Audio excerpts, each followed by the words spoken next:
장로님 기도 속에도 있었지만 우리가 함께 모여 예배를 드릴 때마다, 하나님 말씀을 들을 때마다 하늘의 신령한 은혜와 하늘의 감격과 감동이 우리 모두에게 임하게 될 줄 믿습니다. 아멘. 삶을 생각해 보니까 우리의 인생이라는 것이 무언가를 취하느냐 무언가를 버리느냐의 연속인 것 같습니다. 나에게 유익이 되는 것은 어떻게 해서든지 취하려 하고, 나에게 유익이 되지 않는다고 여겨지는 것들은 우리가 과감하게 버리는 그런 삶의 반복이 우리의 인생이 아닌가라는 생각을 해봤는데요. 이것은 비단 어떤 물건이나 시간과에만 관련된 말이 아니라 대인관계 속에서도, 인간관계 속에서도 이런 현상이 나타나고 있는 것 같습니다. 나에게 유익이 되는 사람은 어떻게 해서든지 우리가 관계를 돈독하게 하려고 노력하고, 여러 가지 시간도 투자하고 물질을 들여가면서까지 그 관계를 잘 맺으려고 노력을 하지만, 나에게 유익이 안 되는 사람이다라고 여겨지면 아주 매몰차고 매정하게 그 관계를 잘라내는 그런 현상들이 우리의 삶 속에 적지 않게 나타나고 있는 것 같습니다. 이게 어떤 대인관계 속에서도 이런 모습들이 나타난다는 것을 느끼게 되니까 참 인간의 그 매정한 단면이 좀 보여지는 게 아닌가라는 생각을 하면서 씁쓸하기도 하고 만감이 교체하게 되었습니다. 지금부터 3000년 전에 다윗이라고 하는 사람이 살았는데, 이 다윗이 어떤 일을 했는지 우리가 잘 알고 있지 않습니까? 블레셋이라고 하는 강대국이 이스라엘을 쳐들어왔는데 이스라엘이 속수무책으로 당하고 있는 거예요. 누구 하나 나서서 이 블레셋을 대항할 수가 없습니다. 그 블레셋에는 우리가 알고 있는 골리앗이라고 하는 거인 장수가 있었는데 이스라엘에는 그 장수를 대항할 만한 사람이 아무도 없었어요. 그때 나타난 사람이 누구냐? 바로 다윗이라고 하는 사람입니다. 이 다윗이 하나님의 은혜와 여호와의 역사하심으로 물맷돌로 이 거인 블레셋의 장수 골리앗을 넘어뜨리고 한 번에 이스라엘 나라의 구국의 영웅이 되어버린 거예요. 그때 당시에 이스라엘의 임금은 사울 임금이었는데, 이 사울 임금이 이 다윗을 불러서 칭찬하고 나라를 구했기 때문에 상을 주고 높은 자리에 올려야 되는데, 이 사울 임금은 엉뚱한 생각을 하게 되었습니다. 자신이 왕으로 있는 이 나라에 다윗이라고 하는 새로운 구국의 영웅이 나타나서 이제 자기가 이스라엘 나라를 정치하고 이스라엘 나라를 통치하는데 사람들이 자기를 따를 것이 아니라 다윗을 따를 것을 심히 걱정하게 된 겁니다. 나라를 구한 이 다윗을 자신의 정적으로 생각해 버린 거죠. 쉽게 말하면 나라를 구할 때는 좋았는데 나라를 구하고 나니 이 다윗이 더 이상 자신과 자신이 생각하고 있는 이 이스라엘에는 필요 없는 사람이 되어버린 거예요. 그래서 다윗을 죽이려고 마음을 먹고 3000명이나 되는 특공대를 조직해서, 특수부대를 조직해서 이스라엘 전역을 샅샅이 뒤져서 다윗을 죽이려 했습니다. 한 나라의 임금이 소년 한 사람을 잡아 죽이기 위해 3000명의 특수부대를 고용했다면 그 목숨은 산 목숨이 아닙니다. 죽는 것은 시간 문제라는 겁니다. 그런데 하나님은 이 사울의 계획을, 이 사울의 음모를 잘라내어 버리시고 다윗을 살리셨을 뿐 아니라 사울 임금의 뒤를 이어 이스라엘의 두 번째 임금으로 삼게 되셨습니다. 이 사울은 다윗을 오늘 본문에 나와 있는 말 그대로 표현하자면 건축자들의 버린 돌처럼 버려버린 거예요.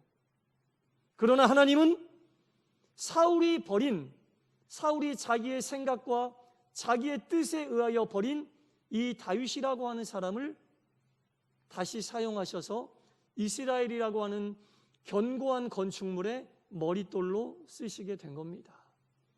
이때 다윗이 하나님의 은혜에 감사하며 쓴 시가 바로 오늘 본문이란 얘기죠. 사울의 죽음으로부터 자신을 구해주시고, 사울이라고 하는 인간의 임금은 자기를 건축자의 버린 돌처럼 쓸모없이 버렸지만, 하나님께서는 당신의 뜻 가운데 나를 택하셔서 이스라엘이라고 하는 이 건축물의 머릿돌로 삼으셨구나, 이 모든 것이 하나님의 은혜구나 라는 마음을 가지고 쓴 시가 바로 오늘 본문이에요. 건축자가 사울 임금이 버린 돌이 나 자신이 짐 모퉁이의 머릿돌이 되게 하셨으니, 이스라엘이라고 하는 이 나라의 머릿돌이 되게 하셨으니, 이는 사람이 행한 것이 아니요 여호와께서 행한 것이요 우리 눈에 기이한 바로다. 지금도 이스라엘 사람들은요, 이스라엘이라고 하는 나라의 기초를 견고하게 닦은 임금을 물어보면 주저하지 않고 킹 데이빗, 다윗왕을 이야기합니다. 오죽하면 이스라엘 국기 한가운데에 있는 삼각형 두 개를 엇걸려 놓은 그 별을 다윗의 별이라고 하는데, 다윗을 상징하는 그 별을 자신의 나라의 국기 한가운데 넣어놓고 다윗 임금을 기리고 다윗 임금 때가 가장 살기 좋았다라고 이스라엘 사람들이 누구나 이야기하는, 정말로 이스라엘 나라의 초석을 닦은 머릿돌의 역할을 하나님은 다윗을 통해 감당하게 하셨다는 겁니다. 사람은 자기의 판단에 의해 사람을 버리기도 하고 죽이기까지 합니다. 하지만 그 사람이 하나님 보시기에 합당하고 하나님의 일을 감당하기에 온전한 사람이라면 하나님은 그 사람을 들어 쓰셔서 머릿돌로 삼으신다는 겁니다. 이렇게 다윗이 활동하던 시기에서 1000년 이후에 우리 예수님이 이 땅에 오시게 되는데, 예수님이 이 땅에 오셨을 때의 상황을 생각해 보세요. 태어나는 그 순간부터 헤롯이라고 하는 임금은 예수님을 죽여버리려고, 건축자의 버린 돌처럼 치워버리려고 마음을 먹고 있었어요. 예수님의 탄생도 사람들로부터는 환영받지 못하는 탄생이었다는 거죠. 그리고 예수님께서 활동하셨을 때 그 모습을 생각해 보면 늘 예수님 옆에는 예수님을 방해하고 예수님을 회방하고 예수님의 뜻을 이루지 못하게 하는 유대교의 종교 지도자들이 있었다는 겁니다. 그들은 늘 예수님을 못마땅하게 생각하고 예수님을 늘 어떻게 하면 없애버릴 수 있을까, 그것을 고민하며 살았던 사람들이에요. 자신들이 종교적인 권위를 유지하고 자신들이 가지고 있는 기득권을 유지하기 위해서는 예수님은 눈에 가시였거든요. 마치 사울이 다윗이 정적으로 여겨졌던 것처럼 이 유대의 종교 지도자들 역시 예수님이 자신들의 적으로 간주되게 되었습니다. 이 사울하고 유대의 종교 지도자들의 공통점이 있어요. 사울은 이스라엘을 견고한 건축물로 완성하는 데는 나밖에 없다. 그 머릿돌의 역할을 감당할 사람은 나밖에 없다. 나만이 이 이스라엘이라고 하는 나라를 견고하게 만드는 머릿돌의 역할을 감당할 수밖에 없다고 생각했기 때문에 자신 외의 모든 다른 것들은 다 치워야 될 버린 돌로 여겨질 수밖에 없었다는 거죠. 이 유대의 종교 지도자들도 마찬가지였어요. 이 이스라엘에서 종교적인 권위를 누리고 이 이스라엘의 종교계를 이끌 사람들은 나밖에 없다. 나 외에 다른 사람들은 다 불필요한 사람들이다, 다 적이다라고 여기고 심지어 예수님조차도 자신들의 적으로 여겨서 결국은 십자가에 못 박는 죄를 저지르게 되었습니다. 나밖에 없다. 내가 속해 있는 곳의 머릿돌은 우리 가정에, 우리 직장에, 이 나라와 이 민족 위의 머릿돌은 나밖에 없다라고 생각하는 사람들의 마음속에는 공통점으로 교만이라고 하는 것이 들어가 있습니다. 우리 주님이 가장 싫어하는 그 교만을 버리지 못하면 사울 임금이 저질렀던 실수를 답습할 수밖에 없는 거예요. 유대의 종교 지도자들이 벌였던 이 잘못된 일들을 답습할 수밖에 없는 겁니다. 나밖에 없고 나만이 이 일을 감당할 수밖에 없다고 생각하는 그 마음이 하나님이 택하신 사람, 심지어 예수님조차도 그들의 적으로 여겨 죽이려고 음모를 꾸미는 그런 일을 자행하게 만든다는 겁니다. 하나님께서는 인간이 비록 버린 돌로 여겼던 다윗이었지만 그를 택해서 이스라엘이라고 하는 견고한 건축물의 머릿돌로 삼으셨고, 우리 예수님을 택하셔서 모든 사람들을 살리는 대구원의 역사를 이루어 내셨다는 겁니다. 사도행전 4장에 봐도 이와 비슷한 얘기가 또 나오고 있어요. 베드로하고 요한이 예수 그리스도의 부활과 예수님을 선포하고 기사와 이적을 베풀었을 때에 그것을 못마땅하게 여겼던 대제사장과 종교 지도자들이 그들을 체포하고 구금해서 산헤드린 공회의 재판장에 세우게 됩니다. 그때 그들이 베드로하고 요한에게 물어봤어요. 당신들이 도대체 무슨 권위를 가지고 예수 그리스도라고 하는 사람을 선포하며 이런 기사와 이적을 베푸느냐? 이렇게 베드로하고 요한에게 물었는데, 보통 사람 같으면 그 산헤드린 공회의 권위와 그 압도적인 분위기 속에 눌려서 아무 말도 못했을 텐데, 그때 베드로가 그렇게 묻는 대제사장과 종교 지도자들에게 이렇게 대답을 했습니다. 사도행전 4장 11절과 12절인데요. 이 예수는, 우리가 전하고 있는 이 예수는 너희 건축자들이 버린 돌로서 집 모퉁이의 머릿돌이 되었느니라. 다른 이로서는 구원을 받을 수 없나니 라고 분명히 그 옛날 시편의 다윗의 그 시를 인용해서 종교 지도자들에게 그대로 반박하고 있는 거예요. 우리가 전하고 있는 이 예수는 너희들이 건축자의 버린 돌처럼 버렸지만 우리 하나님이 택하셔서 온 인류를 구원하는 놀라운 사역을 감당하는 구주로 우리에게 보내셨기 때문에 우리는 이분의 이름과 이분의 능력과 이분의 권위를 가지고 이 일을 행할 수밖에 없다라고 당당하게 대제사장과 종교 지도자들 앞에서 힘있게 베드로가 이야기할 수 있었다는 겁니다. 사랑하는 성도 여러분, 사울과 이 유대교 종교 지도자들과 같은 오류를 우리가 범해서야 되겠습니까? 자신들의 눈에 보기에 합당치 않다고 자신들이 정적이라고 여긴다고 해서, 나에게 유익이 되지 않는다고 해서 사람들을 궁지로 몰고 사람들을 심지어 죽이려까지 하는 이러한 오류가 우리의 삶 속에서 나타나면 되겠습니까? 사울과 이 종교 지도자들은 내가 아니면 안 된다고 하는 이 교만한 마음을 가지고 삶을 살았기 때문에 이런 잘못을 저지를 수밖에 없었던 겁니다.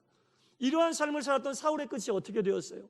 자신이 믿었던 자신의 군대가 전멸하고 자신의 아들들이 다 죽고 자기도 결국에는 스스로 목숨을 끊으며 생을 마감하게 되지 않습니까? 유대교 종교 지도자들의 마무리는 어떻게 되었습니까? 성경 전체를 읽어보아도 이들은 예수 그리스도를 탄압하고 예수 그리스도를 죽이려 음모를 꾸몄던 정말 최악의 집단으로 묘사가 되고 있습니다. 하지만 다윗과 우리 예수님은 어떻습니까? 사람들이 비록 버린 건축자들의 돌이었지만 하나님에게 택함을 받자 다윗은 존경받는 이스라엘의 임금이 되었고, 우리 예수님은 온 인류를 구하는 놀라운 역사와 사역을 온전히 감당하시게 되었다는 겁니다. 우리의 삶 속에서도 예수님을 건축자의 돌처럼 버려지는 일들이 혹시 있을까요? 우리의 직장에서도 예수님이 우리의 직장의 머릿돌이 아니라 사울과 종교 지도자들처럼 우리가 머릿돌이 되어 예수님을 버린 적은 없었을까요? 우리 스스로 판단하고 생각해서 나에게 유익이 되지 않는다는 이유로 사람들을 함부로 건축자의 버린 돌처럼 버린 적은 없을까요? 만약에 그런 적이 있다면 우리는 교회 안에서만 예수님을 우리의 삶의 머릿돌로 여겼을 뿐이지 우리의 가정과 우리의 직장과 우리의 일터에서는 내가 주춧돌이었고 내가 머릿돌이었던 겁니다. 어떻게 유한한 인간이 아무리 자기의 인생이지만 자기 삶의 주인이, 자기 삶의 머릿돌이, 자기 삶의 주춧돌이 될 수 있겠습니까? 우리는요, 여러분, 코끝에 바람이 들고 나는데 이 들고 나는 바람이 멈추면 끝나는 인생이에요. 코끝에 바람이 멈추는 순간 인생은 끝나는 거예요. 언제 그 바람이 멈출 줄 모르고 사는 인생이라는 겁니다. 그런 우리가 어떻게 우리 삶의 주춧돌이 될 수 있으며 다른 사람의 주춧돌이 될 수 있고 가정과 직장과 우리가 속해 있는 교회와 나라와 민족의 주춧돌이 될 수 있겠습니까? 여러분, 우리 삶의 주춧돌은 죽음을 이기신 우리 예수 그리스도밖에 될 수 없음을 우리가 알아야 합니다. 이 유한한 인간이 어떻게 모든 것을 감당하고 책임지며 주춧돌, 머릿돌의 역할을 감당할 수 있겠어요?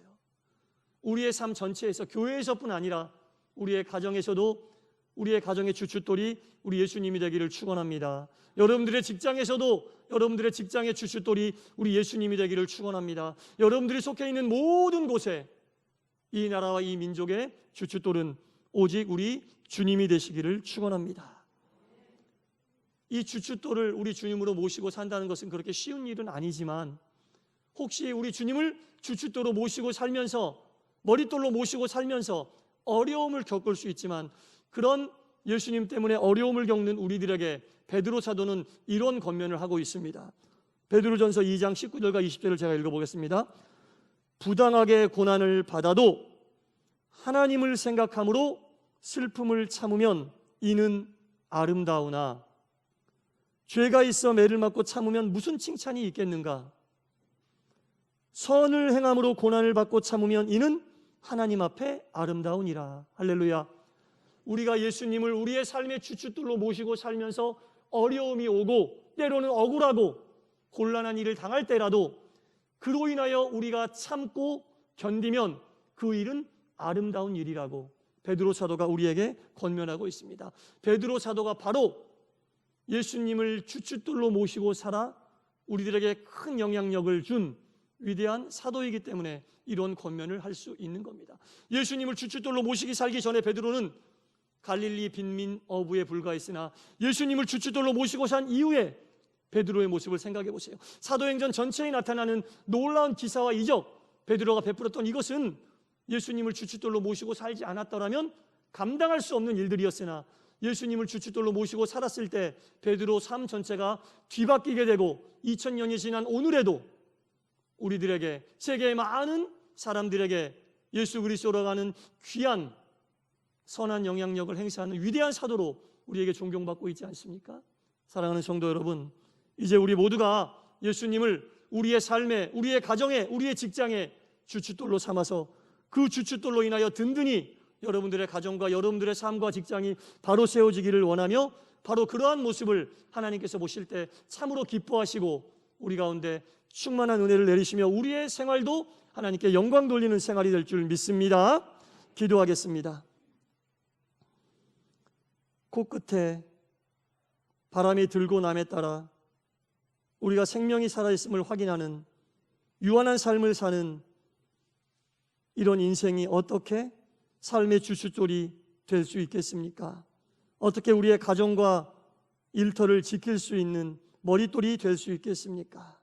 주여, 우리의 주춧돌이 될 분은 죽음을 이기시고 온전히 승리하신 우리 구주 예수 그리스도밖에 없음을 깨달아 알게 하여 주시옵소서.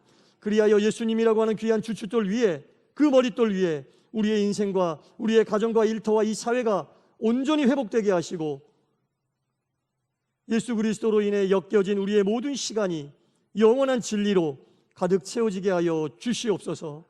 예수님 이름으로 기도드리옵나이다. 아멘.